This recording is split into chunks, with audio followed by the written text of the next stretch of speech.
Okay, listen up. This one opens like a blueprint for escalation. Repeated vehicle entries, a camouflage hoodie, a waiting car, and a witness who watches the alarm strategy unfold. We've got suspects coordinating, possible vehicle fraud, and tools found in the back seat. Over the next minutes, we'll unpack how small actions create big charges, and why the prosecution's timeline may make or break probable cause. Stay sharp, this gets messy. You are Juan Jose Serna. Mr. Serna, you now stand charged yet again with burglary of a motor vehicle. We are going to do probable cause. You have the right to remain silent. Anything you say can or will be used against you. On March 20th, 2025, law enforcement officer was dispatched to a burglary of a motor vehicle that occurred in Old Navy parking lot in Harris County, Texas. A law enforcement officer spoke to two witnesses who viewed the incident. The first witness stated that the suspect's motor vehicle pulled up the complaining witness's motor vehicle, and the suspect, wearing a camouflage hoodie, got out and pulled on a door handle of the complaining witness's motor vehicle, attempting to open it. That set off the alarm of the motor vehicle, and the first witness advised that the suspect got back into a car, drove off to another area of the parking lot, parked, and waited for the alarm to stop alerting. The first witness stated that once the alarm stopped making noise, the suspect jumped back over to the complaining witness motor vehicle, parked, and the suspect in the passenger seat got out and was able to make entry into the complaining witness's motor vehicle. Quick legal note: that pause while the alarm ran is huge. It suggests deliberation. 4 cops. That's the difference between an accidental door tug and a coordinated theft. Watch how the officer ties witness photos, the high-speed exit, and the camo jacket to create a chain of events. Defense will attack ID and ownership, but evidence like a flathead screwdriver and recovered jacket are the prosecution's glue.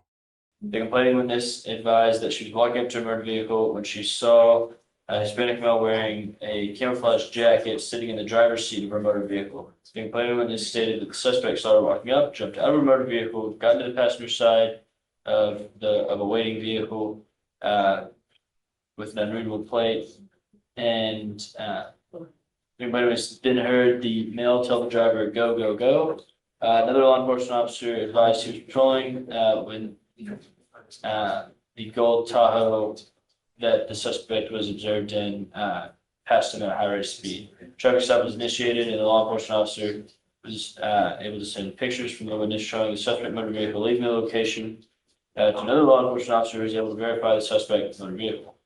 After further investigation and search of the suspect, a camo jacket was found in the rear seat, and a flat-pointed screwdriver consistent with the tool that would be used to break a lock on the complaining witness's door. It was both that were attempting to B&B. Yes, Your Honor. The defendant is the registered owner of the vehicle, but the motor vehicle was displaying a counterfeit tag that did not come back registered to So Mr. Serna is the one that owns the Tahoe? No, I apologize, Your Honor.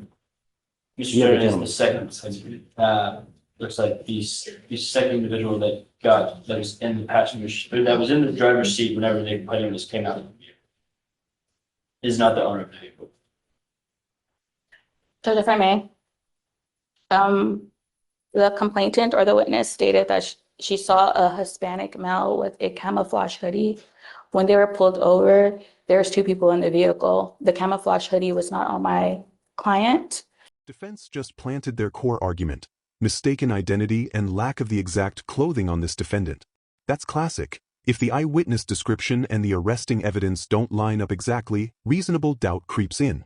But remember, courts use a low threshold for probable cause. Here the judge must weigh witness statements, the vehicle's registration questions, and physical tools recovered. This is headline fodder for an ID battle. So I'm saying that there's no probable They cause. have both of them in the car, being car. The both of them in the car. That's Okay, what, Judge. according to you, right? Yes, Your Honor. Both individuals. We're in the car attempting to, I have the Because I thought it read that one person wearing a camouflage hoodie was in the car. when that was the somebody- second one. So the first person goes in, gets out, and then that's when the other one goes in. And then at that point, the complaining witness comes up and tells them to take off. Mr. Serna, let's go through your stuff. Theft of wire or cable, theft, trespass, evading arrest, burglary of a motor vehicle, theft, assault of a family member, attempted burglary of a motor vehicle, theft, third, burglary of a motor vehicle, unauthorized use of a motor vehicle, evading arrest in a motor vehicle, burglary of a motor vehicle, assault, possession of marijuana, robbery, felony theft, assault, a prior, now a felony, another felony assault, unauthorized use of a motor vehicle, tampering with a government record, felony theft, unauthorized use of a motor vehicle, and now open, you have unauthorized use of a motor vehicle, felony theft, burglary of a motor vehicle, and possession of a criminal. What on earth do we need to do to keep our county safe? It's a rhetorical question, but I don't know what on earth we need to do to ensure that our county and our cars are safe. You live in Houston, dude. You don't live in Montana or Wyoming. People like their guns and they like their cars. And when you muck with the wrong person, they're going to shoot your ass dead. It happens time after time. Judge, he's due in felony court tomorrow for his felonies. His bond is currently set at 10,000 for this misdemeanor. Can we reset till Friday to see what happens in felony?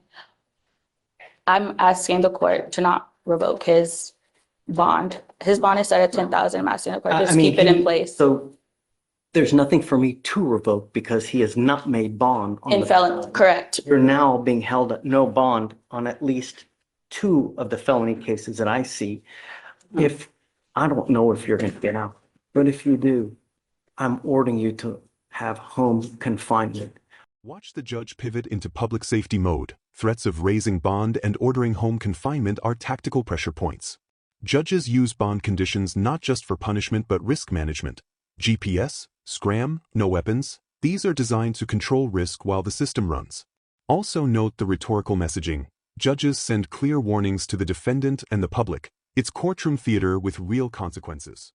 I don't want you out at all because you scare me, Mr. Cerna. You really do. You're not going to be in possession of weapons. On your other ankle, I'm going to put a scram monitor so I know that you're not consuming alcohol. I don't want you using any dope. And let me be frank. If I find that you break any of these conditions on your bond, I'm going to make your bond so high you'll have teeth popping out. Do you understand? Who got the co-defendant? Do we have the co-defendant? No contact with the co-defendant, please, Felicia. Still loading, Your Honor. I apologize. We have the co-defendant, Your Honor. Say it again. We have the co-defendant. I'll sit on the 14th. Let me ask you this. You ever had a job before? Like a full-time job? Yeah. That's probably a good idea. When you have too much time on your hands, you become self-destructive. So with this, it's just a matter of time, dude. It's either dead or 50 years, man.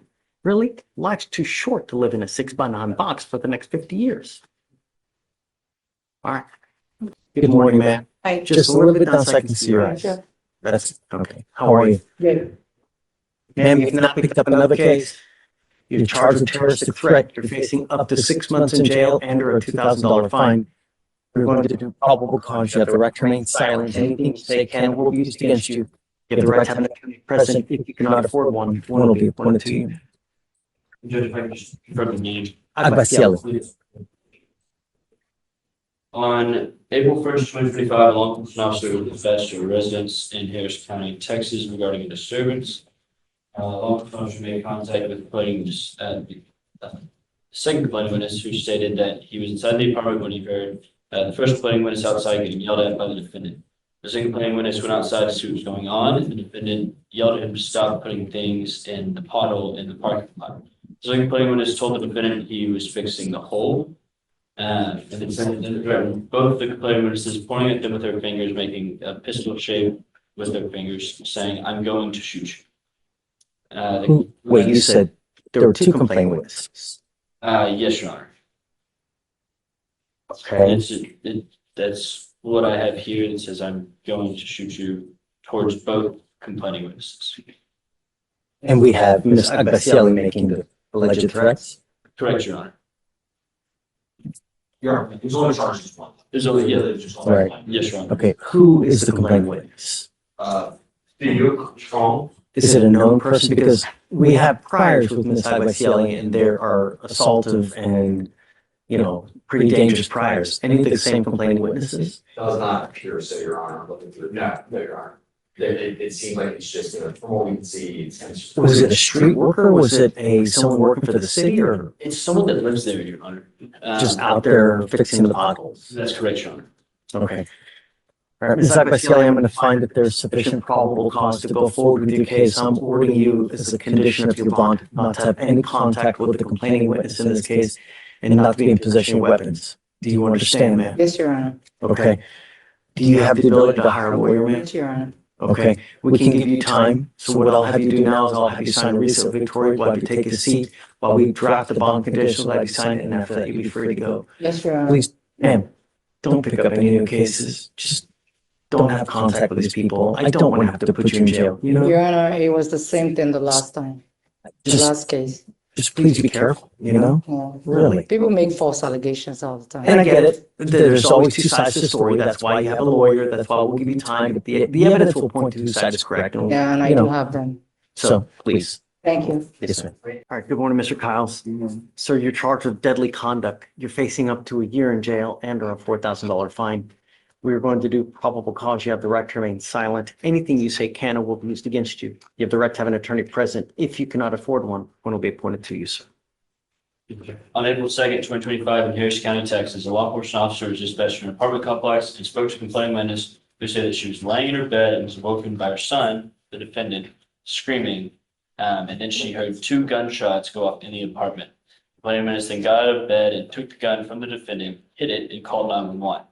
Upon arrival, the law enforcement officer recovered the weapon, along with 2 fired shell casings and 2 fired slugs matching the caliber of the pistol fire. Upon contact with the defendant, the law enforcement officer noticed the odor of alcoholic beverage and that the defendant was wet while fully clothed. The defendant stated he had Defendant was what? wet while fully clothed.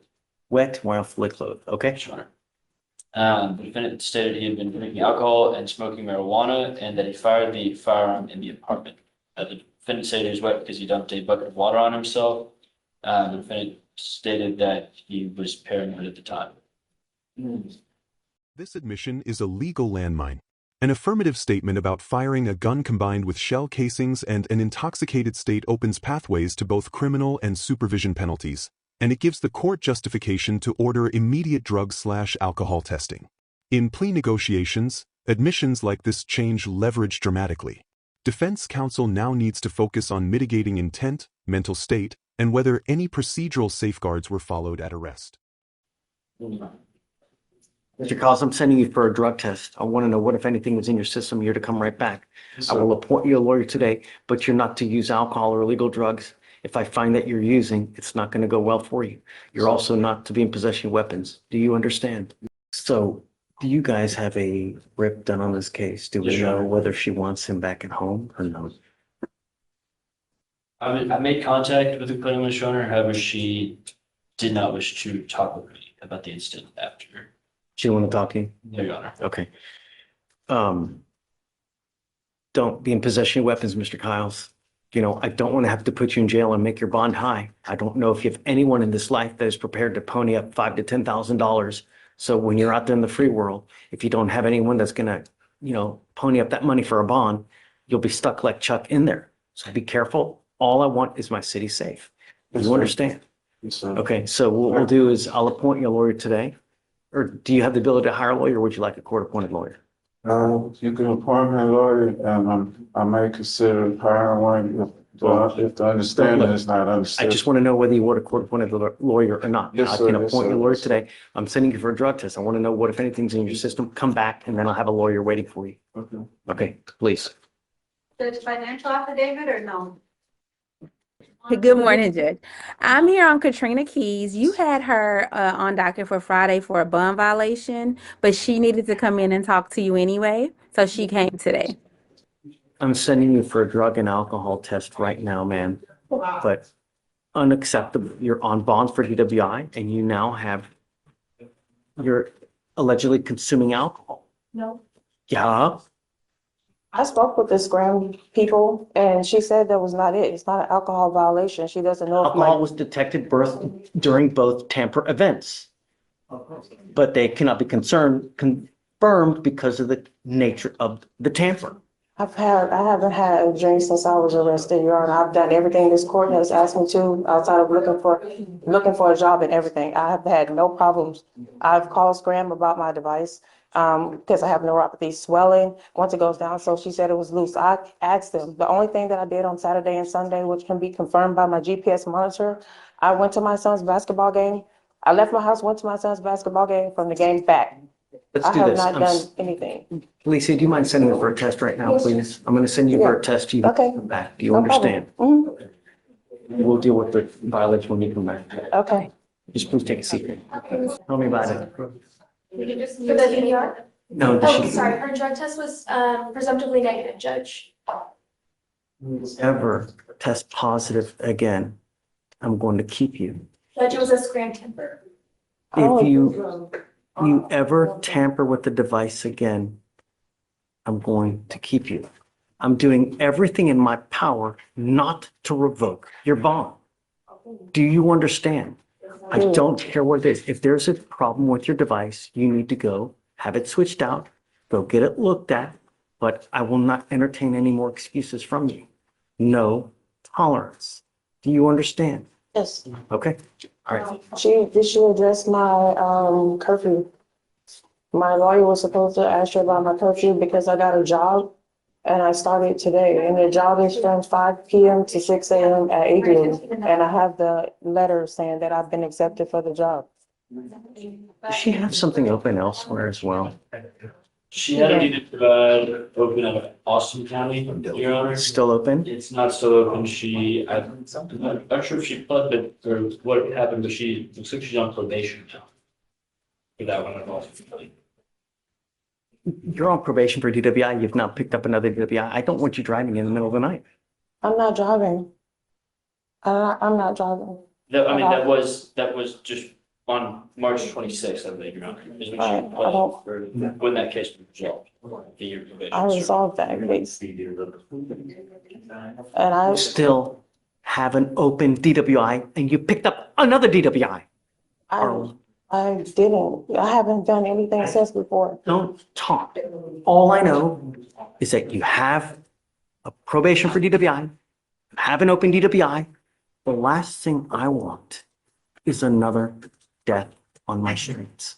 And I'm going to do everything in my, I tell Pete, everybody tells me what I want to hear here. I'm not. And then when they get out there, Before I took the job, I spoke with my lawyer. It's keys. I have someone that works there and they shuttle and I can get a ride. But right now, like I'm having a problem with getting my lights were turned off. The phone was turned off. I'm worried about monitoring. So I've been working very hard to find a job. This is the only job that I found and I need to work to survive, to pay my bills. I have to work. And with the background that I have, it's been hard for me to find a job regular 8 to 5. This is the only thing that was available. And then I made sure that there was a ride or a shuttle. They work in shifts. So 5, 6 people in my neighborhood work there. So I've secured a ride to and from work. proof of employment, that you actually have a job working I there. have it. My lawyer have it and I have the email Have you right met here. with your lawyer? I want to see actual proof that you're working there. And then we'll put a GPS monitor on you, I have a monitor. I have GPS monitor already. exact address, so that we know that you're going to and from work. If you deviate in the slightest, and I don't care what it is, That'll be your third bond violation, and I'm going to lock you up. I will deem you a public danger and make your bond sky high. Do you understand? Yes, Okay. the, Excuse me, I'll have you get with your lawyer and then they can get with pretrial. and I start today. It starts today at 5 p.m., which is why she had me come today. Okay, So- I'll have you get with Miss Freedy. She can get with pretrial. You guys can work out the details. All right, thanks. Judge, would you like me to email that proof of employment to you or to pretrial? No, to Felicia. And I Okay. don't know if you have her email address. I'll see if I can get it for you. Okay, please. I'll see if I- Give me a second. I'll chat it to you. Hold on a Okay, second. thank you, Judge. Good morning, Mr. Williams. Sir, you're charged with theft. You're facing up to a year in jail and or a $4,000 fine. We're going to do probable cause. You have the right to remain silent. Anything you say can or will be used against you. You have the right to have an attorney present. If you cannot afford one will be appointed to you, sir. Thank you, Judge. On July 15, 2024, in Harris County, Texas, a defendant was observed on surveillance video entering a pawn shop accompanied by a female, a toddler, and a baby in a car seat carrier. The defendant was observed putting down the baby, picking up a projector, and concealing it behind an item on the next aisle. The defendant then returned to the baby, picked up the baby, and then picked up the hidden projector and concealed it in the car seat. The female completed a transaction at the counter, and the defendant left with the item in the car seat without paying, passing all points of sale. The defendant was identified by his Tennessee driver's license photo by the complaining witness. The value of the item stolen was $2,000 or $2,099.99. Do we know if they got it back? I do not, does not say in the DIMS. We need just a moment, Your Honor, to, We can worry about it later. yes, Your Honor. Mr. Williams, I'm going to find that there's sufficient probable cause to go forward with the case. I'm ordering you as a condition of your bond not to go back to this pawn shop. You've also missed 3 different times. If you miss excuses go in one ear, go out the other. Actions are what matter, Mr. Williams. You've missed court on 3 different occasions. If you miss again, I'm going to make your bond so high, it's going to hit the clouds. Do you understand? Do you have the ability to hire a lawyer? I'll have you fill out an application. I'll take a look to see whether you qualify. Okay. You get, every time you bond out, they give you paperwork telling you where you need to go, the date and time and the location. So I'm not going to argue with you, man. It's just, we've had 3 different occasions. Your case is 220 days old. So I'll have you fill out an application. I'm going to have you sign a receipt. I'm going to have you take a seat, but I need to do further bond conditions on him. So you're not allowed to leave until we do further bond conditions. Please, please. We're approaching on Sean Williams. He's on today's docket. This is the gentleman, it's a theft of the projector from, okay. Victoria told me I needed to approach about bond conditions, but if you're happy with them all, Well, no, the thing is this case is super duper old, right? yes. And the judge, this was a 2B. And so that's part of the age. And then, If it's a true 2B for well- like 180 days, then I don't have a problem. But if he's been on bond and Well- then he takes off for 150, then so just my brief look at it, what looks like happened is it was a 2B. He got picked up, he paid an out of county bond. And his next court date was not clear to him. And come on. so, he did bond forfeit. And then he paid another out of county bond and he's here today. Yeah, he's forfeited at least 2 different times. It's now 212 days old. It looks like to me, he's only bond forfeited once. He's made, And again, any amount of bond forfeiting is bad, but discovery complete on this case. Hold on, Your Honor. Verify that. If you ever take off on me again, Mr. Williams, you know what's going to happen to the bond. And if you don't have anyone in this world that's willing to pony up 10,000, perhaps 5 to 10,000, you will be stuck like Chuck in there until this thing is over. Do you understand me? The only thing in this world I'm asking you to do is keep my county safe and show up. You pick up another case, you are unsafe to my county. It's really not going to go well for you. Do you understand me? Do believe this, Your Honor, there's, I'd like you to do a writ first as well to see whether they got the projector back or not. yes, Your Honor. And then, Judge, if we can just have a regular reset, your regular reset. that'll give me time to look at You everything. must be here at the next setting. So we're going to decide what we're going to do with this case. But I'm going to tell you now, if they didn't get it back, it will be part of anything. That Understood. restitution is, all right, Mr. Williams, don't have any contact with these people. Don't have any weapons. Don't pick up any new cases. So I guess Felicia, I'll have you do it as just because it'll be faster so we can get them out of here. Just no contact with the complaining witness, no going back to the pawn shop, no new cases, no drugs, no alcohol. Okay, all right, dude. Good luck. See you in 30. Okay. Okay, so I have talked to pretrial in regards to the violations as to tampering with the scram. You need a translator anyway, right? I guess Vicky so. Ramirez? Yes. So, pretrial doesn't know exactly what was tampered with. He does work in construction. He wears boots, he wears socks. He does suffer from this condition called neuropathy, where he has to put like this cream on here. He says that scram actually has been causing him a lot of pain on his legs. So sometimes he shifts it to put the lotion or moves it. But since it was in the morning, he said it was probably like when he was at work with the boots.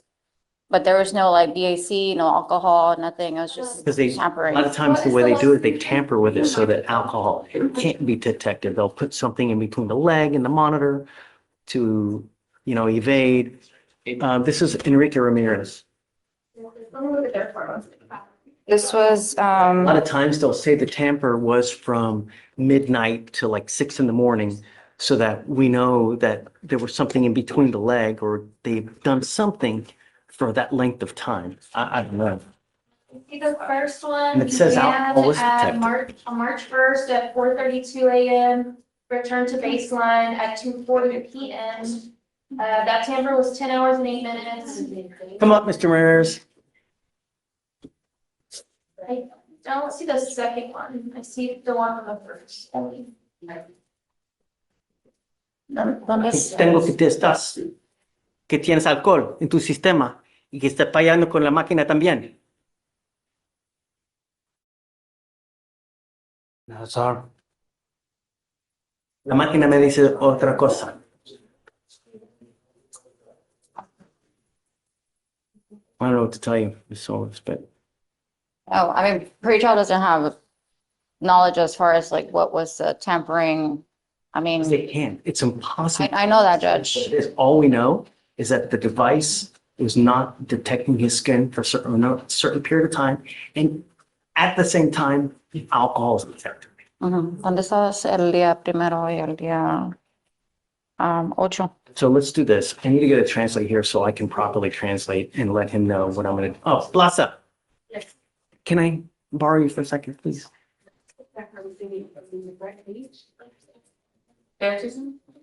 No, I just need you to help me translate. Oh, okay.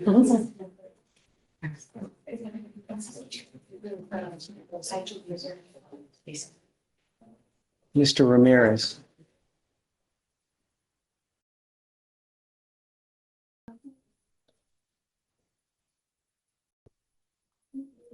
You were instructed not to tamper or remove the device. We have 2 tamper events here, where on March 1st at 6:33 a.m. and the second one on March 10th of 2025 at 11 a.m. Alcohol was detected on the first event. Alcohol was not detected during the second tamper event. That's what I have.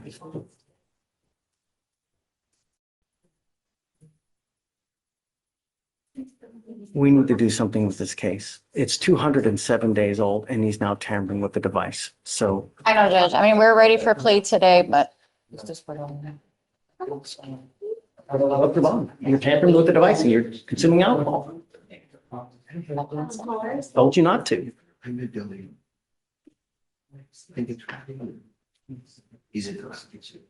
Let's do this. I'll send it for a drug and alcohol test right now and he'll. Okay, Judge, yeah, because he has no status. If he goes in custody, he will get a nice hold. I have admonished you ad nauseum not to violate conditions, because if you go to jail, there will be serious consequences. And we now have tamper events and a positive alcohol rating. I am now going to send you for an alcohol and drug test right now. I want to know what, if anything, that you will test positive and you're to come right back. And we'll see.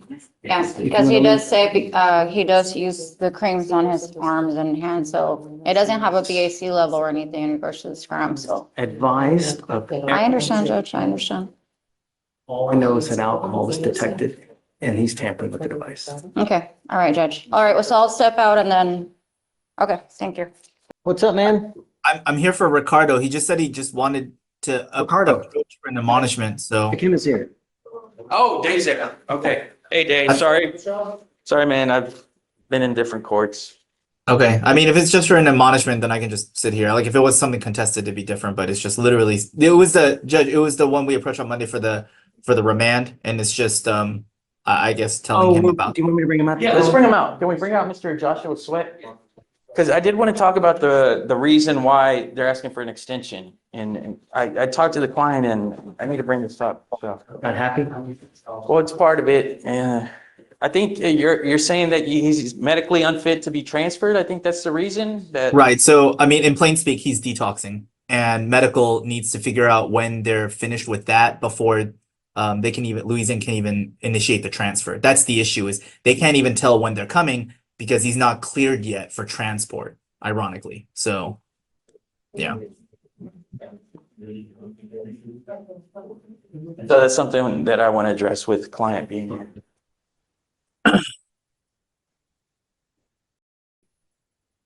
Yeah, and sorry, I waited till the end on this, Judge, but I've been running around. It's one of those days. Hey, we're all feeling it. Don't worry about it. You're doing great. I'm tired too. And I still got to go fix a flat tire, man. I had a flat tire. Come on. Oh no! Hey, Judge, you got AAA? You don't have AAA? No, because you through your insurance, you have roadside assistance. Yeah. I'm not dumbass. Forgot to call him though. Hey. How you doing, sir? Hey, Mr. Sweat. Pretty good. How about yourself? Well, let's talk. You know, I think that you, if I remember correctly, you have a parole violation out of Louisiana, Judge.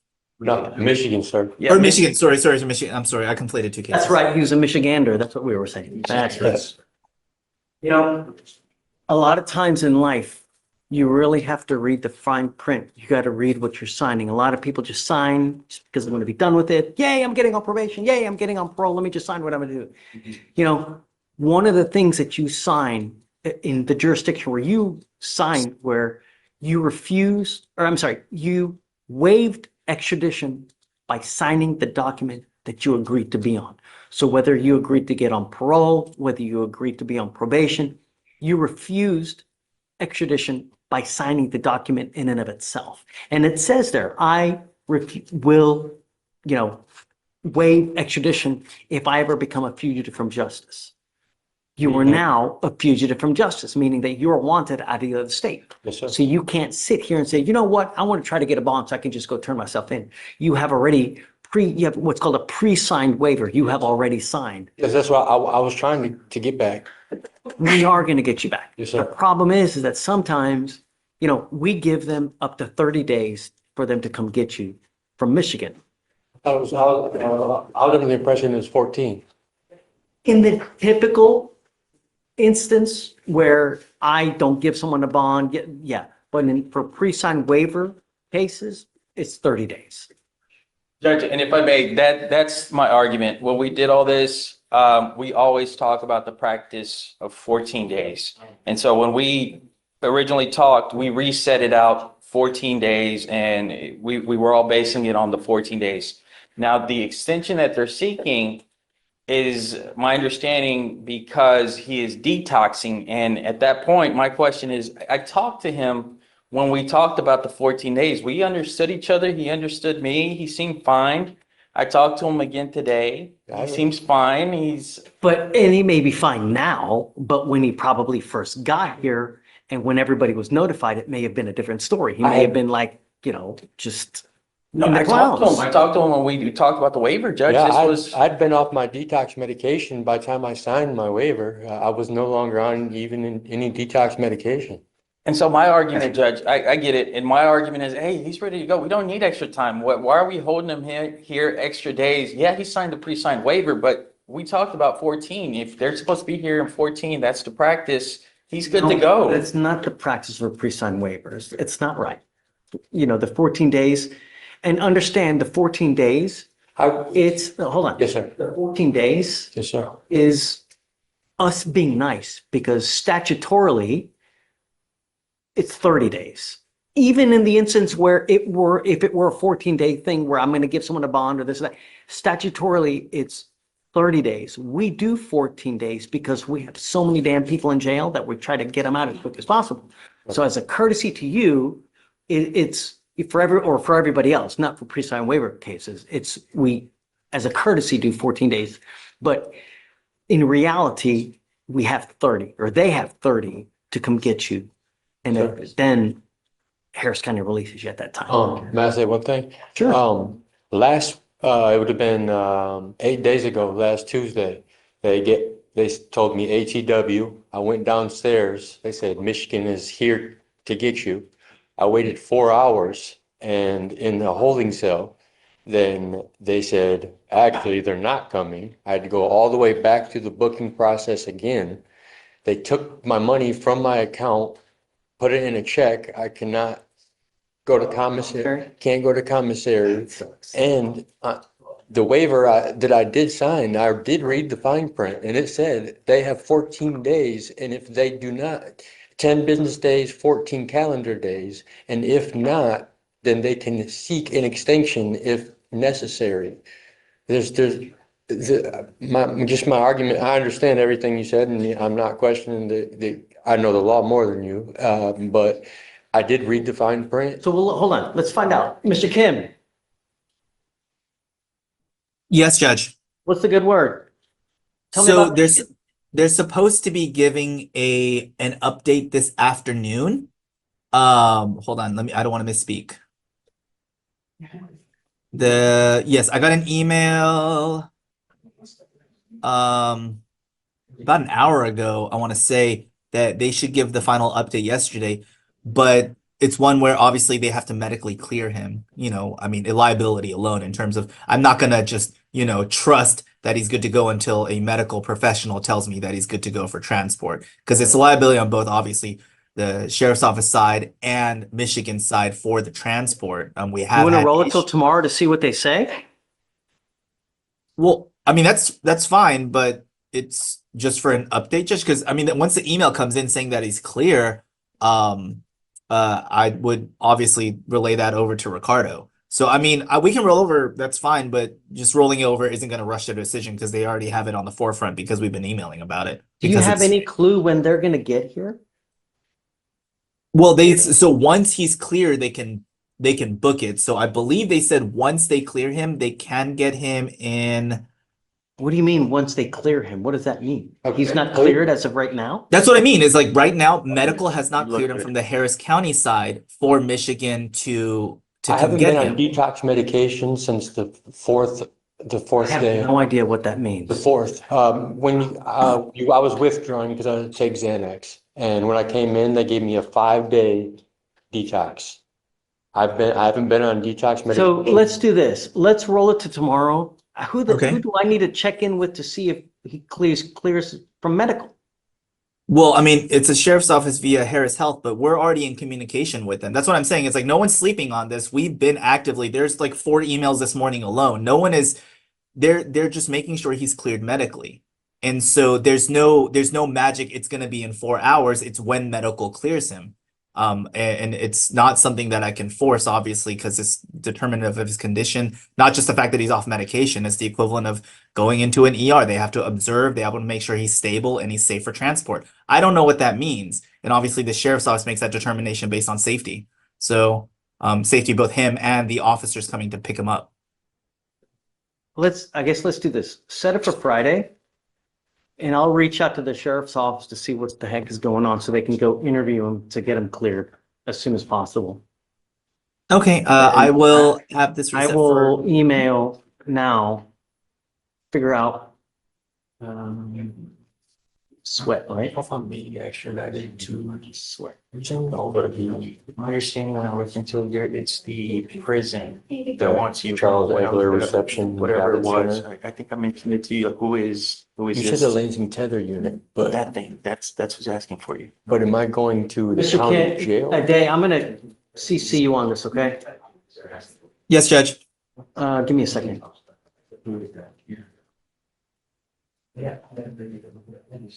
Hey, Ricardo, what's your email address? Judge, it's R, last name Laredo. 832? Okay, I'm CCing you on this as well. And Judge, my only argument is look at the man. He looks in better health than No, I am. that's why I'm emailing Yeah. now. That's all. Thank you, Judge. Thank you. I appreciate it. You know, I actually have a court Hold on. date set for the 16th, which would have been the day after my 14th day. Okay, okay. Well, Judge is doing, he's going Yeah. above and beyond. He's I trying to appreciate figure it. it out for us as well. So Thank you. let's allow an opportunity to do so. So you can hear everybody's trying to figure this out. I mean, everybody sees you. Yeah. Judge sees you. I see you.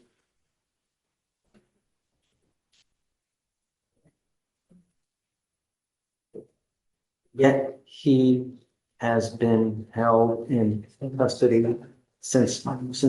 27th. What is it? 27th of last month. Is that right? It sounds about right. I saw him. Either, I don't want to take your word.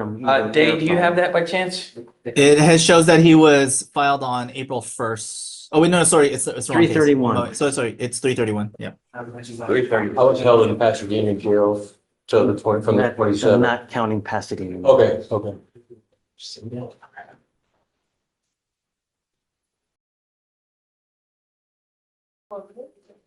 The point we're doing now is you look good. We're trying to make that happen as soon as possible. Give us some money. Yeah, clearly. But once they clear me, we'll start over. And I feel like we're how many days. They lost, how many days we lost. We're trying to figure it out. That would be big.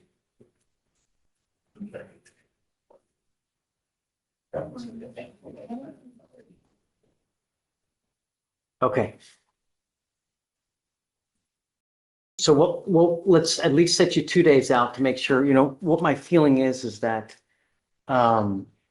medical is going to want to talk to you to make sure everything's fine so that you're fit for transport. Once that happens, they can get the fugitive prosecutor to let Michigan know, hey, come get him.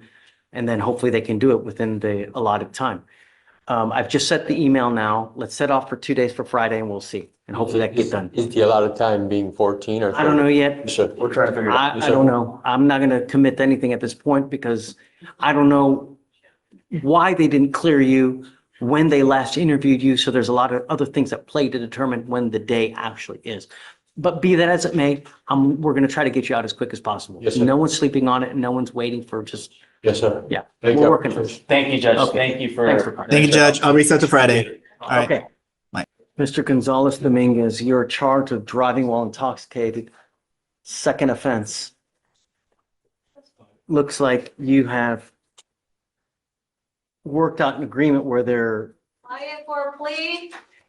it is a true second though, right? It is a true second, Your Honor. I believe it was just filed as first for whatever reason. You're charged with driving while intoxicated, first offense, although it's a second offense.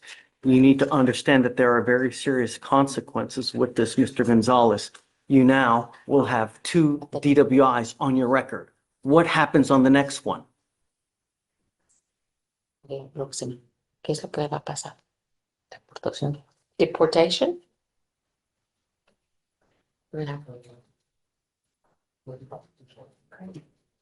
If you ever get pulled over again and an officer smells alcohol, you will be charged with driving while intoxicated, third offense, which is a felony offense. You were looking at a minimum of 2 years in prison, a maximum of 10 years in prison. Do you understand?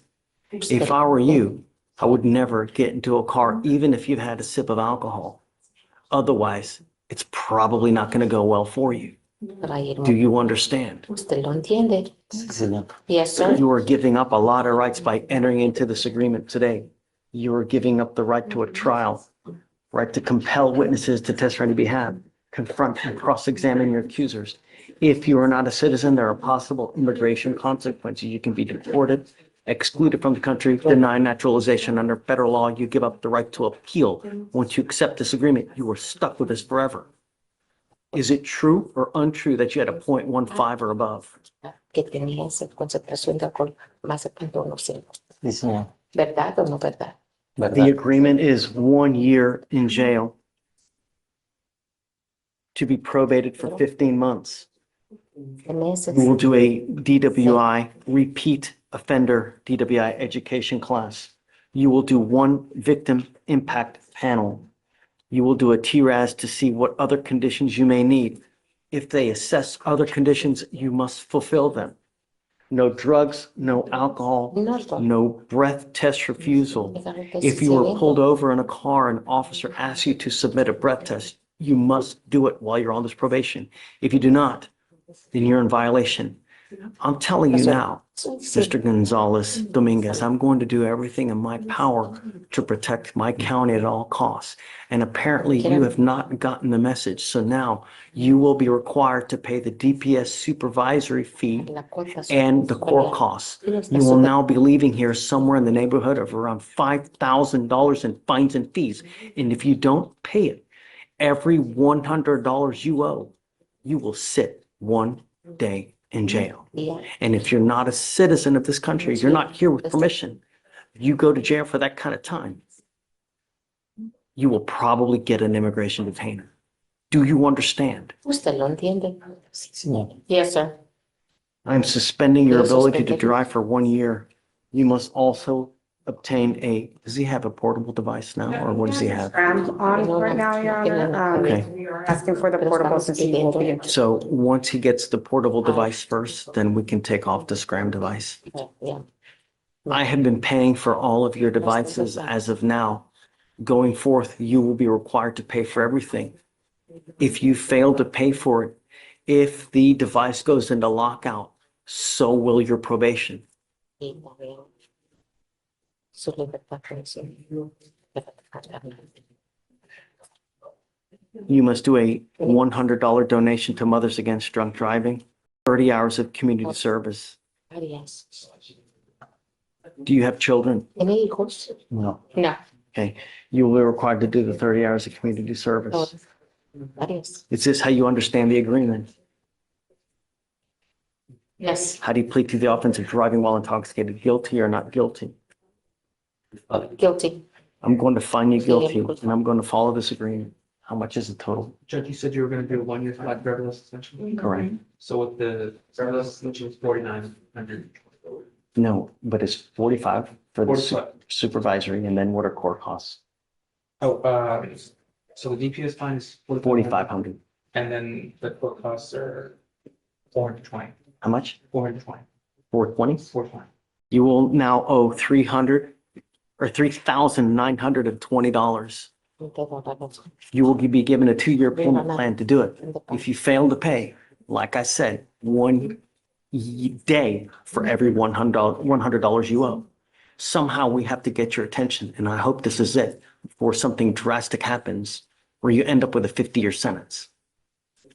Good luck to you, sir. So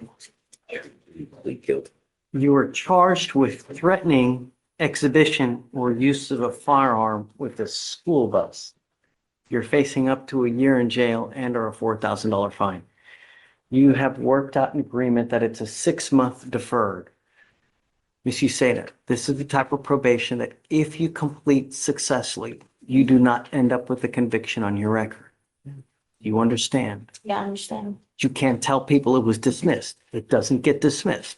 You do a probation. If you complete it, there's no conviction on your record. Oh, There's a big difference.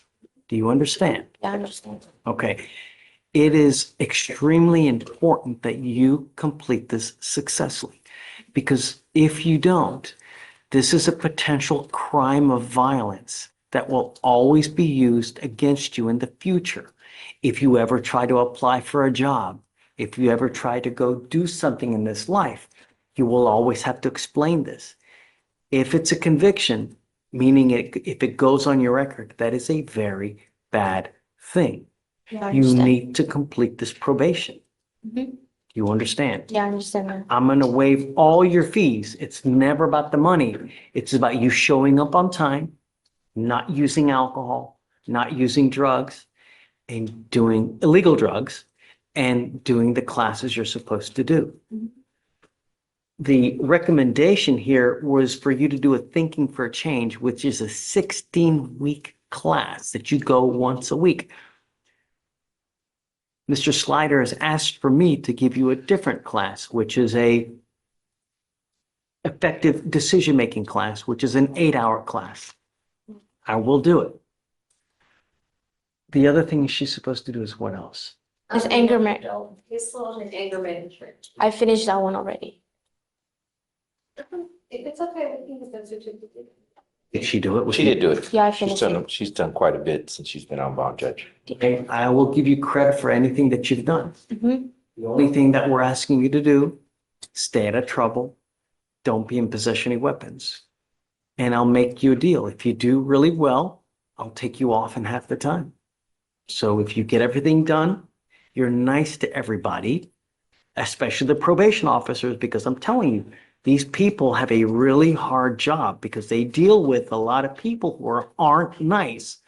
And if you aren't nice to the probation officers, they're not going to treat you well, and you're going to be right back over them.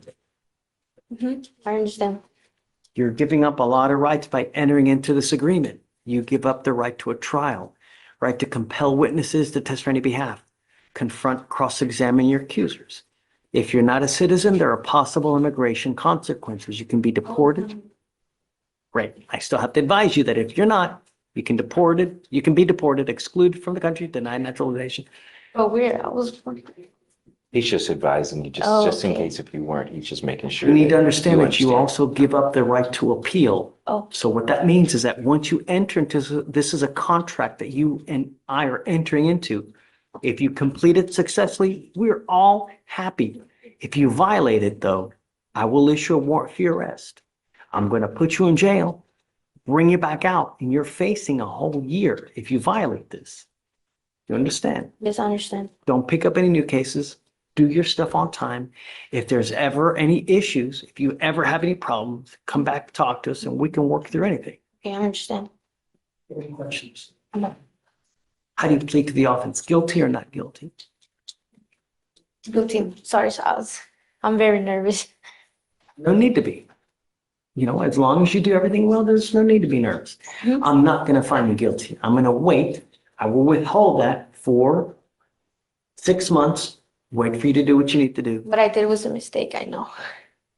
Just the idea is that you learn. That's why we have this, so that you learn, so you don't make the mistake again and end up with something worse. Everybody back there in jail, they never learn. They never grew up. You know what I mean? Yeah. Grow up. What are you doing with yourself now? Did you graduate from high school? Last year, I graduated. So what's the plan for the rest of your life? Next year, I might go to college Why next year? Why are you waiting? because they were helping me to get into college. But Who's they? like the teacher from high school, Okay, so what are you doing with yourself now? Nothing. helping my parents. I know it's nothing, I know. No, that's not good. You're doing nothing. And the thing is that all you're doing is you're getting older. And if you're not doing anything now, 1 year is going to pass by, 2 years is going to pass by. That's unacceptable. I might get a No. job. No, you need to get a job. And I'm now making that a condition of as well. You either have to get a job or be in school full time. I'm not going to let you be a bum and do nothing while you're on probation. If you don't get a job, it's not going to go well for you. You need to be productive. Because when you have too much time on your hands, you get self-destructive. Bad things happen. You need something to do in this life. Do you understand? Understand. Okay, so I want to know within 3 weeks that she's done something. I'm giving you 3 weeks. If you don't have a bunch of applications in to try to get a job, that's not going to go well. I want you to start looking. I applied, but they want like everything. They want social security. How else are they going to pay you? They want it. I don't have such, I do have, but You do? If you were born here, you do. You just got to they go want get a copy ID, of but I it. haven't got my ID. She got to go get her ID. I have to go get my ID. Man, how are you going to live this life without even an ID? What did she say to? No. I'm gonna keep you here. We're gonna work with you to make sure that stuff happens with you. First, I want you to get your ID. You got 2 weeks. After that, we're gonna work on getting your social security card. You got another 2 weeks to get your social security card. After that, we're gonna start working on getting you a job. Social security. You got the card? My mom has it. Okay, so I want you to go get an ID. You got 2 weeks. Got it? Yes, I got it. Okay. Good Thank you, luck. Judge. Thank you so much. All right. Yeah. Good morning, Mr. Upshaw. Sir, you're charged with interference with the duties of a public servant. You're facing up to 6 months in jail and or a $2,000 fine. We're going to do probable cause. You have the right to remain silent. Anything you say can or will be used against you. You have the right to have an attorney present. If you cannot afford one will be appointed to you, sir. On April 5th, 2025, a law enforcement officer conducted a traffic stop due to a heavily tinted motor vehicle in Harris County, Texas, and also for the defendant's failure to signal within 100 feet before making its turn. The officer told the defendant to lower his windows for safety. The defendant slightly lowered the rear window, the officer was still unable to see inside the vehicle. The officer asked the defendant again to lower the window. The defendant said he did not have to. The officer observed the defendant acting nervously by breathing heavily and staring at the floorboard of the motor vehicle. The officer told the defendant to step out of the vehicle for safety. The defendant refused. The officer opened the driver's door and told the defendant to step out of the vehicle. The defendant declined again. The officer grabbed the defendant's wrist and attempted to pull the defendant out of the vehicle. The defendant resisted by clenching his fist and pulling his arm away towards his body. And the officer told the defendant to step out again, to which the defendant stated he did not have to. The officer attempted to pull the defendant out of the motor vehicle. The defendant continued to resist by pulling his arm towards the body. The officer was able to pull the defendant outside of the car. The defendant again resisted by clenching both fists and refused to place his hands behind his back by tensing his arms and pulling away. The officer and his partner forced handcuffs onto the defendant in order to perform the arrest. Mr. Upshaw, I'm going to find that there's sufficient probable cause to go forward with your case. Can you run his license, please? See, guys, the only bond condition I'm placing on you now, sir, is that you're not allowed to drive unless you have a valid license, a Texas driver's license, and liability insurance in your name. I'm just asking you to follow the law. If you do not have one or the other, then you're not allowed to drive. Do you understand? Yes, sir. His license is eligible. Okay, so I'm going to have you sign conditions to that, and then do you have the ability to hire a lawyer? Yes, sir. Okay, so we're going to give you time to hire a lawyer. So I'll have you go to Victoria, sign a reset. We'll have you take a seat in the jury box. I'm going to get you bond conditions. We'll have you sign it, and that's how you're free to go. All right? Please. Good morning, Your Honor. I'm here for Mr. Torres. And could we turn the live stream? He's out on bond, yes. And if we could turn the live stream off, please. Okay. This is the old DWI. I'm being appointed to the case today. So I talked to the state and I kind of looked at the procedural history of the case. So he had an attorney, he had hired an attorney. He came to court every single time the attorney was hired and was working for him. There was a PTI offer on the table while the attorney was hired. And the attorney basically told Mr. Torres, okay, well, it's going to be this additional money if you want to enter into the PTI program for me to represent you throughout that whole process. And Mr. Torres couldn't afford it. And so the attorney withdrew and Mr. Torres didn't come to court one time. Only one time he didn't I come to have court. multiple times that he has not failed, that he's Where, failed job. okay, where on the district. I looked at the resets and sometimes he was not required to appear and then there was one capias. So I might be misreading, but At a county bond. because I think he was arrested I see the capias on 10-8 and then 4-3. 10-8 and then what? 3? No. He was arrested out of county. So Okay,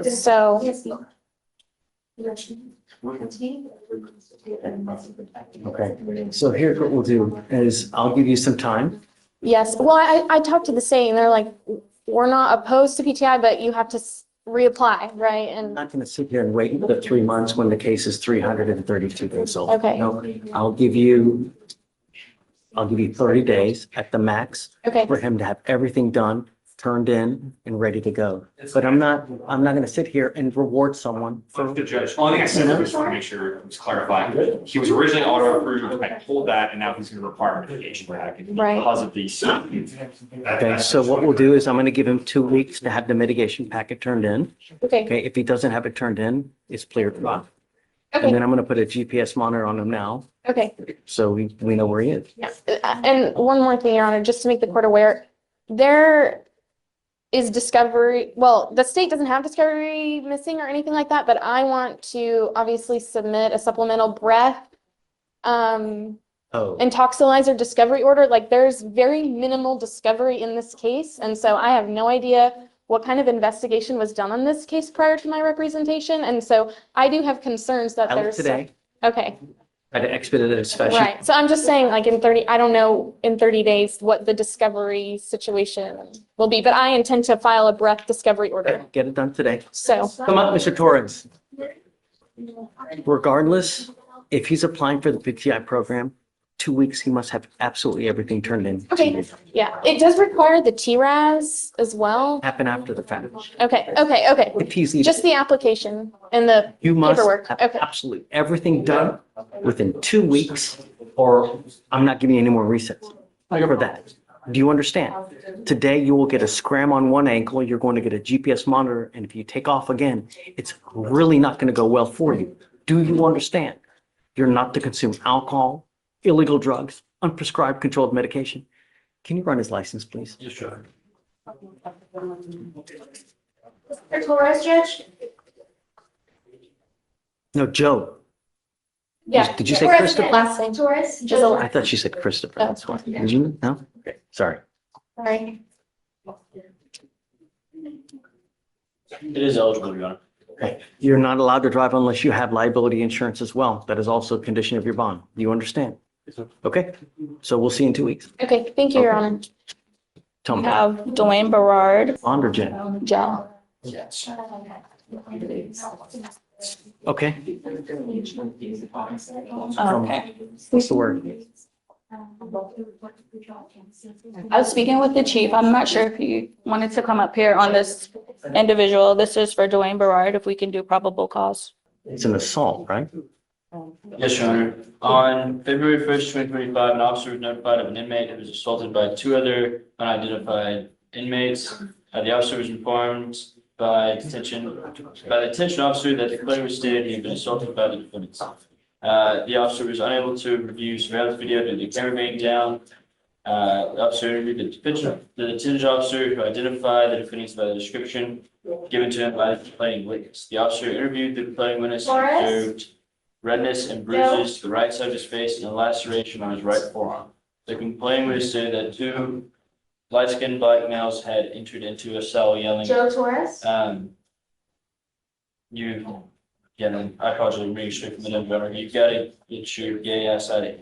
And started stomping and punching him. The complainant was described one male as bald with a beard and the other had a fade with waves and tattoos. Witness stated both males had seen him previously sitting with a transgender inmate and made comments. Through the description, the detention officer was able to identify the defendants. Judge, the complainant says that the people that assaulted him were 2 light-skinned males, 1 bald with a beard and 1 with a fade and a beard. My client at the time had an afro. He does not even match the description given by the complainant. So off of the wrong, improper identification of my client, there would be no probable cause to make the arrest. He doesn't even fit the description. Days? Your Honor. I mean, I don't know.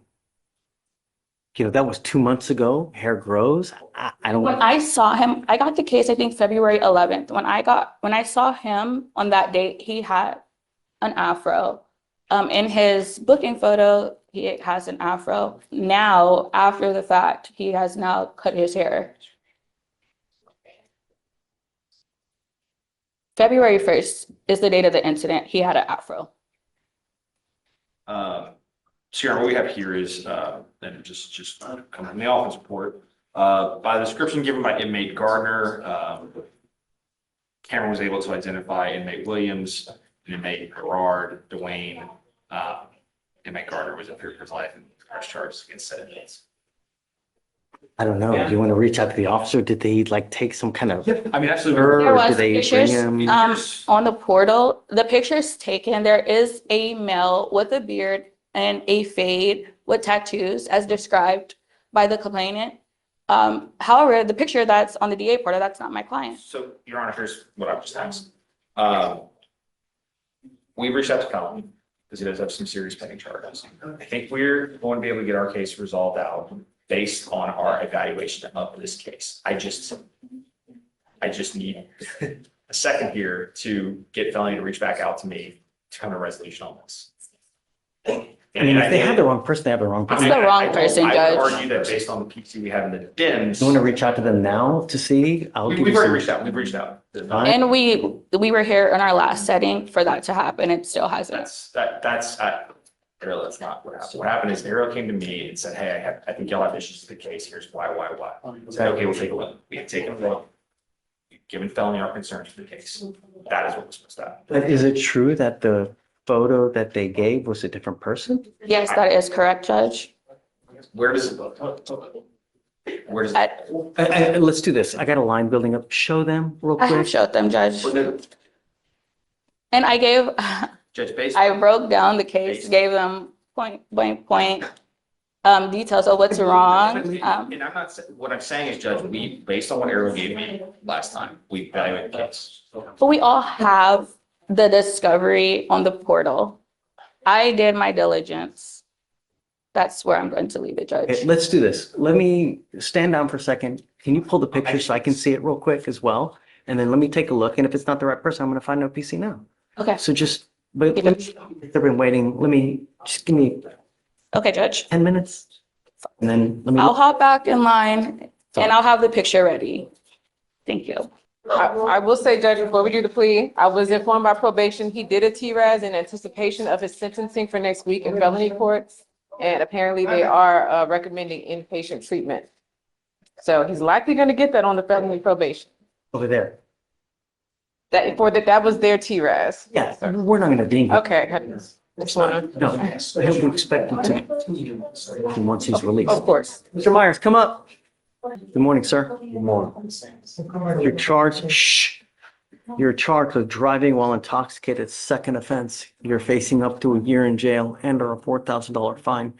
You're making a very serious decision today, Mr. Myers. You need to understand that you ever get into a car forever and a day, you get pulled over and there's anything funky in your car, whether it's alcohol, dope, you're now going to be looking at a felony charge. Do you understand? A third DWI, you're looking at 2 to 10 in the penitentiary. Do you understand? Yes, sir. Have you been to the pen before? Yes, sir. You could be looking at potentially 15 to life days. You know, if it's a serious enough charge. You know, if you've been to the pen twice, you're a truth habitual. 25 to life, man. Really. When something that's so easy as you taking an Uber, $40, anywhere you want to go, even if you've had a sip of alcohol, a toke off a joint, you get into a car, you're begging for trouble. Do you understand? Sure. The agreement is 1 year in Harris County Jail to be probated for 18 months. You will do a repeat offender education class, 4 victim impact panels. You must also do a TRAS, which is an evaluation to see what other conditions you may need. He's already done a TRAS upstairs. He'll still have to do it. Can we go on that as well? And we'll piggyback so he doesn't have to do it again? Okay, we're going to use your TRAS upstairs down here so you don't have to do it all over again. And what we'll do is we will do the same thing because they're requiring you to do SATIF upstairs, okay? Which is probably what they're going to order you to do. We will run everything at the same time so it runs together. Just if you have a problem, address it, man. Sure. The last thing you want, did you see what happened yesterday? Did you see what happened upstairs yesterday? No, sir. Yesterday, there was a guy that's in his 30s that had 2 DWI convictions. He's out in a car. He rams into someone else in the back, kills an officer. Yesterday, he got life. So that's what I'm saying. It's an accident. You don't mean to do it, but if you kill someone, you're looking at a life sentence, man. Take an Uber. It's not hard. It's so easy. One button on your damn phone will get you a car wherever you want to go.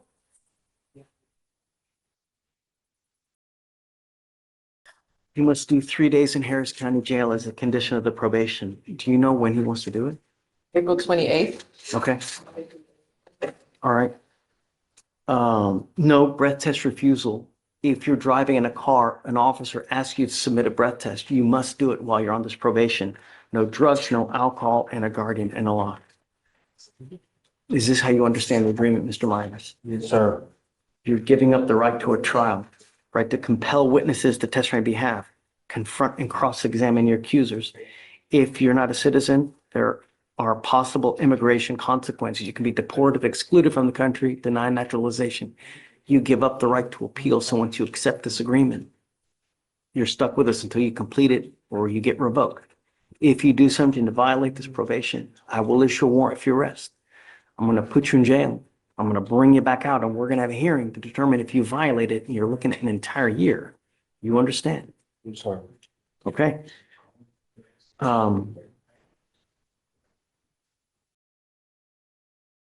I have to suspend your license. I'm going to suspend it for a year.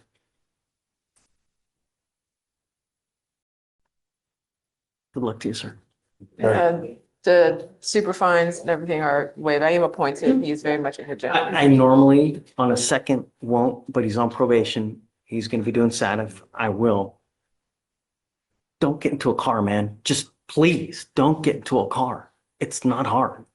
You understand? I'm suspending your license as of today. You're not allowed to drive. I will have you sign an affidavit today promising me you're not going to drive. Mr. Myers, I don't care what you got to do. Just don't drive. All right, good luck. Thanks. I have Mr. Broussard, who's the fellow who we spoke about yesterday. He's here. He's in the hallway with his brother, I think. I was trying to remember if it's brother or dad. I think it's brother. So per our conversation yesterday, your game was putting it back on, and I apologize. I don't have them on my docket, so I got to look up the cause number. And then, of course, it doesn't pull up because I think I misspelled Broussard. So where do we go from here? So they were debating the district attorney's office. Back them at all? Yeah, so it's the same answer basically that, this is what we're talking about, like mental health. They have a TRAS, Yes. right? And I think, yes, we were gonna have a TRAS, or was it? Under copy that. Copy that, that was it, because the TRAS, any kind of thing that we do in the TRAS. What are your comp offers? So can we get a date today? So what'll happen is, once I get him on bond, then I can file a comp eval and ask for a date. Because they won't give me a date if he's got a warrant, so. Okay. So we get him on bond, yeah. Yes, Judge. It is 2503529. I give you Mr. Broussard. Show up. That's all we're asking you to do. When you show up to court, good things happen, Mr. Broussard, okay? We need to do something with you now. I'm going to reinstate your bond. We need to send you to do an evaluation. It's the only thing I'm asking you to do. If you do this, good things are gonna happen, all right? So I'm reinstating it now. Yes, Judge. File the paperwork. Is it? I'm gonna do it right now. Yes, normally I can get, so I don't know when the date will be, but they'll tell me a date today. Wonderful. Let's do it. So before he leaves, he knows the actual date. Excellent. Awesome. Okay. And Judge, is it possible for him to stay in the hallway with his brother? Okay. Don't leave. Don't leave the floor. Don't leave. Be in the hall, okay? Okay. You ready? Travius Bell, Your Honor. Okay. Mr. Bell, he's was on the docket for today, but he does have a bond violation. Who wants to talk first? If I may, Your Honor. I think the facts were that, you may recall, he was being evicted from a place where he was living with his family member. He was getting a drink. His family member has dreads like him, kicked the door. He was walking back to the residence. They accused him of doing what his cousin did. He was taken into custody because he had the MAJ out of Fort Bend County. I believe he gave a fake name or something like that. The state is verifying these facts. He was in the process of finding some place to live when he was here for his bond conditions. He's got his ankle monitor. He has a new place where he lives, where he's been resting his head. But I think the bond violation is popping up because he's not checking in to where the original location was that he gave probation. I believe he has phone records from when he was speaking with probation, trying to inform them of the updated address. And I just got the BVR last night at like 9 o'clock or something like that. The first time. I haven't even seen it. Yeah, I don't even. nor has the state. So perhaps we're Let me take a look. So the bond violation is you entered at 10:50 as opposed to the 10 o'clock, right? Yes, 10:15, 21 seconds on 3/28. And that goes back to 3/28 as well, Your Honor. And today is April 9th. Don't pick up any more bond violations. It's not going to go well for you. You understand? If you don't have anyone if you don't have anyone that's ready to pony up $10,000 on you, if you get both your cases revoked, you'll be stuck like Chuck in there until this thing's over with. Do you understand? Yes, sir. Make good decisions. One more. That's it. There's no excuse. Do you understand? Okay. All right.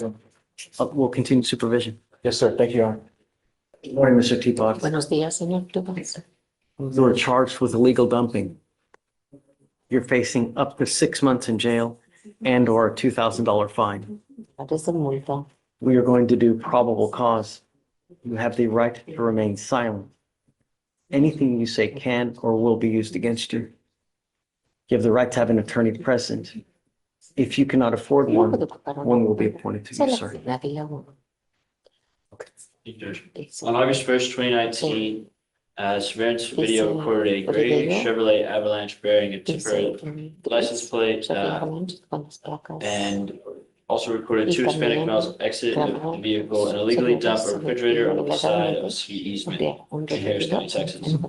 The weight of the waste was approximately 117 pounds. The officer used the license plate to identify the defendant. The officer compared the surveillance video to the defendant's driver's license photo and believes the suspect to be the same person. Y sospechoso era la misma persona. See the person?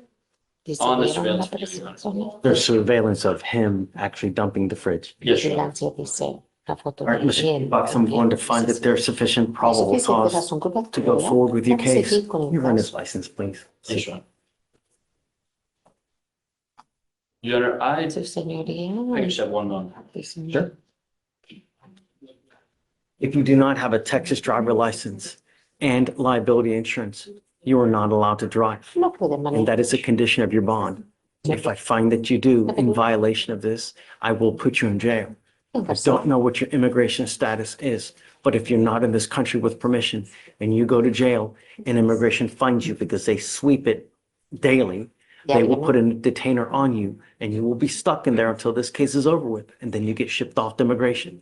Do you understand? ¿Usted lo entiende? Yes, sir. How's jail?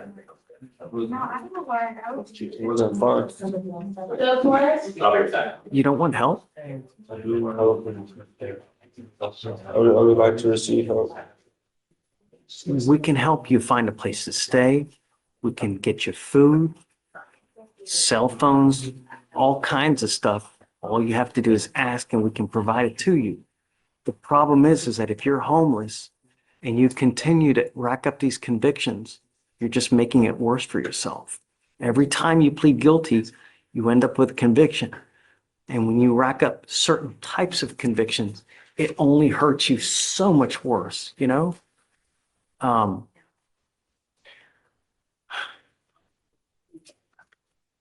They've offered you time served. If you want to do this today, we can do it today. We also have other services available as well if you want that as well. You're charged with 2 counts of criminal trespass. The agreement that they have worked out, or that you guys have worked out, is they're going to dismiss one. You will end up pleading on the second one. If you do this, you're going to end up with a conviction on your record. From now on, you're facing a minimum of 30 days in jail. You understand? Is this what you want to do? You're giving up the right to a trial, right to compel witnesses to testify on your behalf, confront and cross-examine your accusers. If you're not a citizen, there are possible immigration consequences. You can be deported, excluded from the country, denied naturalization. You give up the right to appeal. So once you accept this, there's no turning back. Who do you have in your life? Do you have anyone? Right now, Mom, dad, I anyone? have my mom, but I haven't contacted her. Why not? I haven't had the Where does she live? town. So you would prefer to live on the street than contact mom? No, I really get in contact with her, but it's just been a minute. She's what? It's been a long time. I would want to get in contact with her though. Where are you living now? On the street? So why not call mom? Isn't it better to live at home with mom than to live on the street?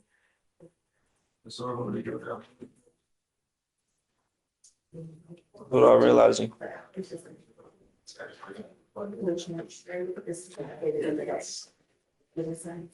But Cassidy, 30 days from today, if you have a change of heart, if you would rather do something else like a probation, come back and we can talk. Because I have jurisdiction within 30 days of after you do this. If you have a change of heart, if you want probation, if you want help, services, we can do that for you. You know, it just scares me that you're doing this. You're going to end up right back on the street, end up back in 2 weeks with another charge, you know? How do you plead to this offense, sir? Guilty or not guilty? Guilty.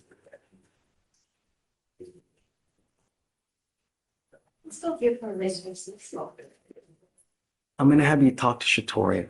We have resources that we can give you. Whatever you need, all you got to do is ask and we'll try to help you with whatever you need. All right? Like I said, if you have a change of heart, you want to do something within 30 days, let me know. We can do something, try to do something different. All right? How do you plead to the offense? Guilty or not guilty? Mr. Cassidy. That's weird. How do you plead guilty or not guilty? Guilty. What exactly? How do I plead? Guilty or not guilty? Are you guilty of criminal trespass? All right. I'm going to find you guilty. I'll send it to the 90 days. I'll give you credit for the 36. I'll have you talk to Shatoria now so we can try to help you out. All right? All right. Good luck, Mr. Cassidy. Your other case will be dismissed. You have something on today's docket? No, Your Honor. Is that what this is? PSR? Yes, it is. Okay. No, Your Honor, but Those 255-7900. 7900. 79. Cheryl. 7900, Cheryl. It's the last name. Yeah. Okay. You ready? Yes. Can I bring him up? Oh, so this is, I guess, He's not here. He's not here. He's from out of state. There's not a date. And so I was wanting to answer the open warrant and try to see if we can set a bond. We usually do that with them here so we can get bond conditions done. Where do they live? He's in Maryland, Baltimore area. Can he get here so we can do it? I don't mind giving him a PR bond, Yeah. but we need him here. So he said he could be here by next week. I think spring break is next week for the family. Tell him The carefully 16th. gets on a plane. Well, that's the problem. So I didn't want him to get on a plane or drive and there's. Well, driving, I mean, I don't think that there's. Either way, we couldn't clear it because he would need to fingerprint and I would need him here to sign the bond and to be sent for fingerprinting. Because even if a bond is set, the warrant can't be cleared until they go to JPC and receive that information. So, I don't know, like if I were to set a bond, I don't know, would he be able to make it in Maryland? oh, like a surety bond? Yeah. Right. Or if I remember pay the court. I know for something. surety bonds, they do have to fingerprint as well. Yes. So I'm but- not sure how that works.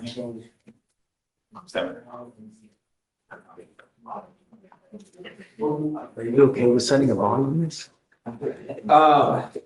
My only, I didn't realize my only concern is obviously the bond issues, right? Like, I don't care about the amount, it's because it's family violence case, so we're no contact. Well, so what, you know, if we set a bond and he makes it, he's got 7 days to be here. If he doesn't come, we issue another warrant and I'll never do it again. We just came from court one. There's apparently two cases. Oh. One's going to be dismissed. We Wait a thought it was second. important.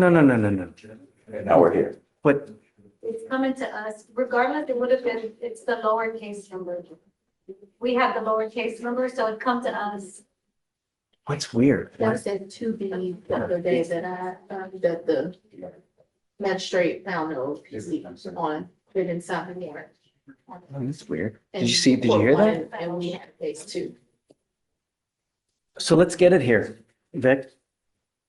Let's get it here so we can do everything all at once. You want to do that? Yeah, the court one has to be the one to transfer it, and they have to sign it. Will you go? I just came from, but the prosecutor's office said they're going to end up dismissing the case. It hasn't happened yet, but there was no reason for the judge to issue a bond or anything. She said I still had to come here. So I just came. Did they say when they're going to dismiss it or no? No, but I mean, at this point, it can't. The problem is, if I set you a bond now and they don't dismiss it, you'll never be able to post bond because there's always going to be that warrant out. I mean, I can run up, go and check with she put on the record. Oh, great. Is it your case? It's not, it needs to transfer over because it was in court one, that's court five. He's saying that they're going to dismiss it. The assault family violence. I think the magistrate found no PC on it. And the magistrate refused to sign the warrant too. It's the other one, Judge, that they found they didn't sign. It was the 255787. They found no PC or they found They PC? didn't sign the warrant. The one On the in court terroristic one, threat. I don't know if he signed out. But. the Okay, one- so I guess the magistrate found no PC on the terroristic threat and found We don't have a PC. case at all, maybe. I don't know. I mean, I was going to ask for a PC hearing anyway, but at this point, because there's an Let open me do warrant. this plea real quick and Yeah, then, I'll be on your hang case. out. Thank you. it was, the magistrate found no PC on the terroristic threat, our case. Oh, okay. So let me just do this plea and we'll do PC. Yeah. Coming up. Okay, counsel, are you ready? Are you ready?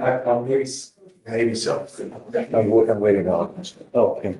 Right, let me add this and this was, no, I mean, this one quick. Just take your time. There's no rush. 7900. It is discovered in the state. Yeah.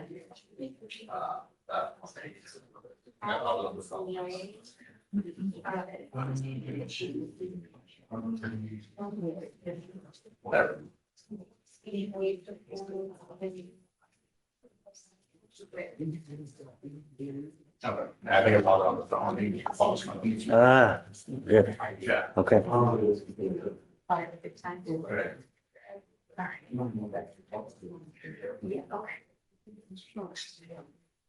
So do you have the cost numbers on Cheryl? Yes, I'm pulling it up now. I mean, theoretically speaking, if a magistrate found no PC on our case here, there's nothing I can do anyways. Right? Because we've lost jurisdiction. So there's nothing that I can do with it. They either have to dismiss it or have to go re-indict it at some point. Yeah. So what do you want to do with the terroristic threat? I mean, just for candid purposes, this is the first time that I'm looking at it. That you're even seeing, okay, so And everything, so I'm just not in a position where I'm gonna be able to say, yes, we're gonna, dismiss it or not. what we normally do in that instance is we give the state a little bit of time to do whatever they want to do to determine whether they want to dismiss it or go indict it. We usually put it for the last. Vic, Yes, Judge. the no PC cases that they haven't dismissed, do we put it on the last day of, The last Monday of the month, so April 28th. that's what we normally put it on for you guys to make whatever decision that you want to do. The terrorist, that's out of my hand. Nothing I can do on it. So if you want me to do something on the assault, we got to get it down here. And then I can set you a bond. They just called. Okay. The assault's been dismissed. So I just want to make sure there's not an open warrant. That's the only. So I guess because the warrant's not signed. But the problem, he never signed the 2B, right? So how can there be an open warrant if he didn't sign the 2B? It's like it's in one stairs, but they didn't. It'll show warrant status, but a judge, me, the magistrate never signed the actual warrant for it to issue. It shows warrant status, but. Okay, so I think the open warrant was Problem court is warrant, though, realistically. no, because they just dismissed it. Right, so now that will go away. That's gonna go Potentially. away, but Okay. our case here in court 5, it's been no PC by the magistrate. So the problem is that wherever he goes, people are gonna see open warrant and they're not gonna know what transpired here. So they're going to assume it's in warrant status. So they're gonna, That's my concern for him. I understand. So ball's in your court. My name's Bennett and I ain't in it. Yeah, I mean, I just can't do anything. I mean, So- I can hang out No. today. Take your time, take a look, you know. What I would do, just, I guess, get his information, contact him in a couple days, see what you guys want to do, take your time, talk to whoever you need to talk to, and then make a decision. So I'll talk to my chief today about it. See what's up. And then you guys, I mean, there's for me, Yeah, there's at nothing this- to do, because Well, thank you, Judge. Archives is out, and then the other one's been dismissed. I would go get a copy of that dismissal. Right, no, this is all helpful either way. I'm glad I came down. I would, at the minimum, go get yourself a copy of the dismissal from court 1, so you have that for your record, so you can give it to your client, and then let him know what's. Judge, they're seeing that since, even though that they didn't sign the warrant, it's the, when it's be heard by the judge and then.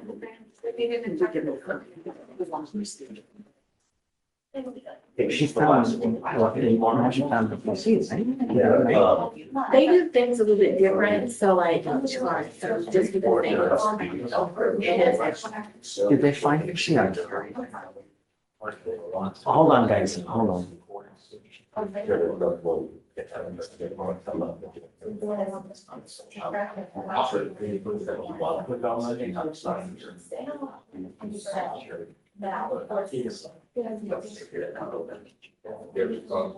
Okay, so so this is what happened.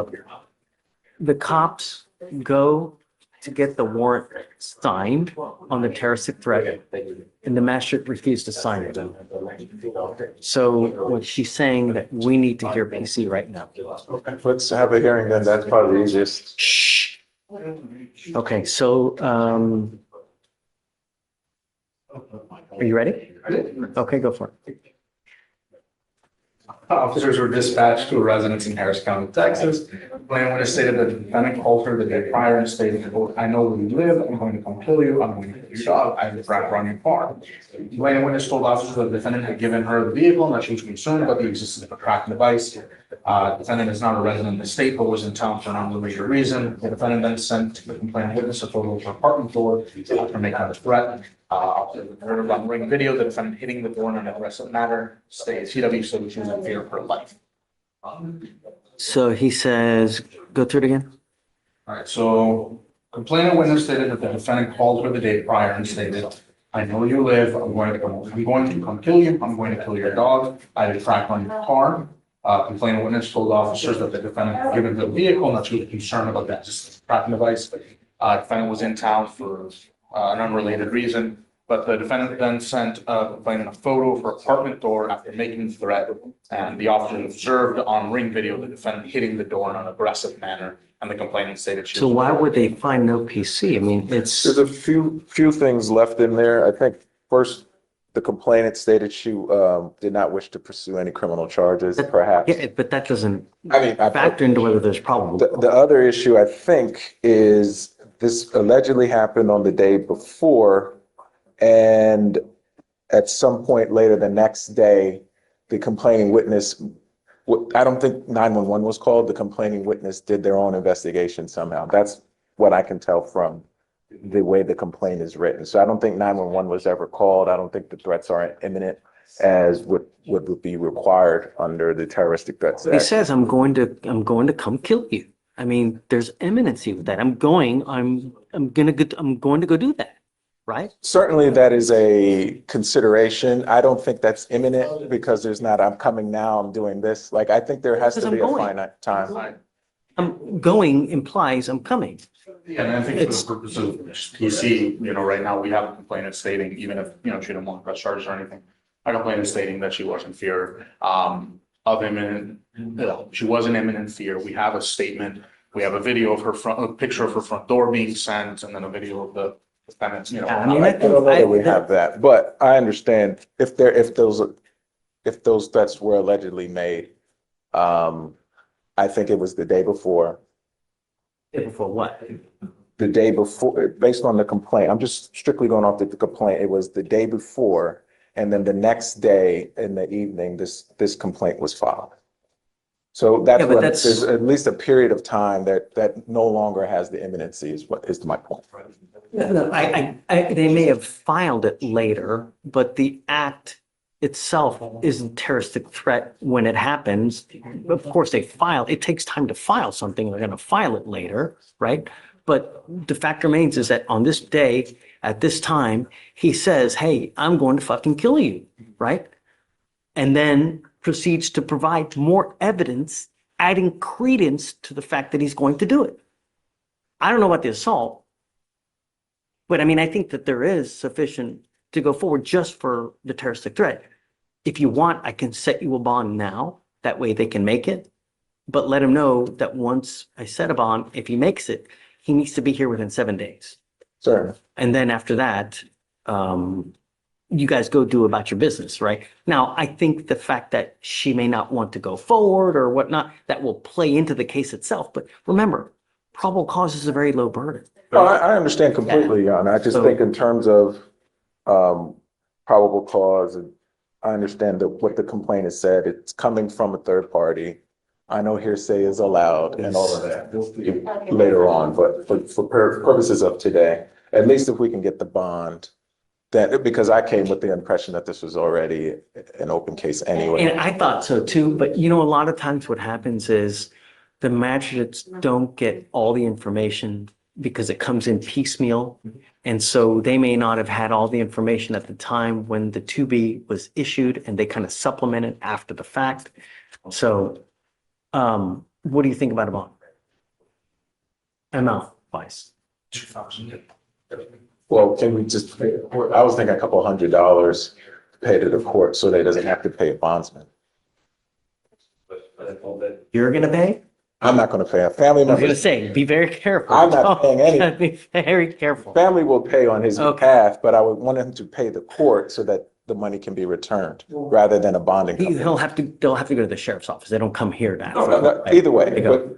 but I wanted to be able the opportunity to pay a couple $100 to the court so that money could be returned. You're saying how much? Like $300 to $500 is what I was thinking. Sure, 500. 400 it is. We'll split the puppy for you. There you go. That's- Okay, so I'm going to find PC on the terroristic threat. Put the to be more in your Okay, bond will be set at $400. Did they in fact dismiss the other one though?